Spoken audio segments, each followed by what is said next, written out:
What's up, everybody? My name is Big Cam and welcome back to another movie review, and today we are talking about 2025's Another Simple Favor from director Paul Feig, which is a sequel to his first film, A Simple Favor, with Anna Kendrick and Blake Lively returning in their roles. And honestly, I liked the original much more, mostly probably because it was original, and its original script was really good, but it was also set in like her home and like this one house and at like a school and a lake, where this second film feels like they put most all their budget in the locations. Like they're filming in Capri, Italy. It's beautiful, but the things I loved about the first movie and the second movie remain the same. Anna Kendrick being like this murder mystery solver, which I love. You know, me and my mother are both a sucker for a murder mystery, so that aspect of it I buy in. I'm like, oh shit, who killed him? I gotta figure it out, you know? And like, you gotta wait till the end to figure out who the murderer was, type of thing, you know? So murder mysteries will always be intriguing to me because they keep you engaged until you find out what's going on. But Blake Lively in the first movie got like arrested, and like the whole story seemed like it ended. So for them to be coming back, it was a little strange. And the whole premise of the second movie is, oh, she's out of prison and she's marrying her long lost love in Italy, and I want you to be my bridesmaid. And she's like, why? And she like almost blackmails her, forces her to go, and then, you know, stuff happens along the way, and it ends up Anna Kendrick's now getting pinned on murder that she didn't do, and she's like got to solve her own case so that she doesn't get arrested for murder, you know what I mean? But Anna Kendrick's great in this as Stephanie Smothers. The husband to Blake Lively, or her new love, playing Dante Versano, is Michel Maroon. And he's like one of those newer actors who was in like 365 Days and like that sexy movie on Netflix. And he's like a super handsome guy. So yeah, I just expect him to be in more and more things going forward, especially as his English starts to get better and better. But Henry Golding returns from the first as Sean, and poor Henry Golding just got shit-faced in this movie for like the whole time he was there.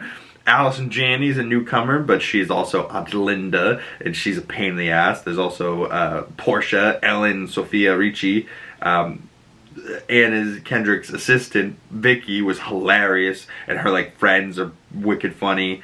Bashir Sahuda, who played Detective Somerville, is back from the first movie, you know, so like, it's interesting the people that they were able to bring back for this, even though like they're in Italy, and you know, just still give little roles to people and connect it to the first movie if they wanted to. And the way this ends, it could be maybe setting up a third film, so you know, I wouldn't be mad at that. I still think the first film is the best of the films, right? So the first film I gave 4 out of 5 stars. The second film, although I loved it, right, but my favorite parts are still one simple thing: Blake Lively's wardrobe, right? Like, oh my god. The first movie, her outfits were so impeccable, but the second movie, like being in Italy and having these crazy dope outfits, like, in her fashion sense, and like whoever the costume designer is for Blake Lively in this role as Emily is so good. Like, her outfits are so good, and they leaned into it a little extra hard, right? There,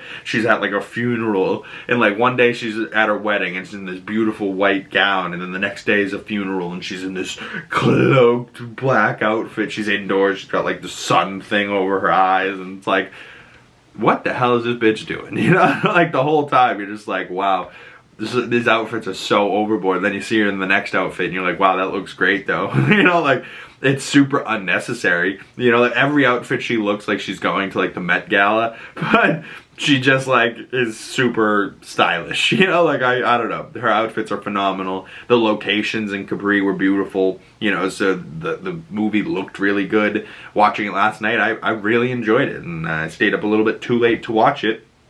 But hey, it is what it is. About 3 out of 5 stars though, so it's about middle of the road. I might need to see it again to know if I like it even more than that, but I think a 6 out of 10 is valid.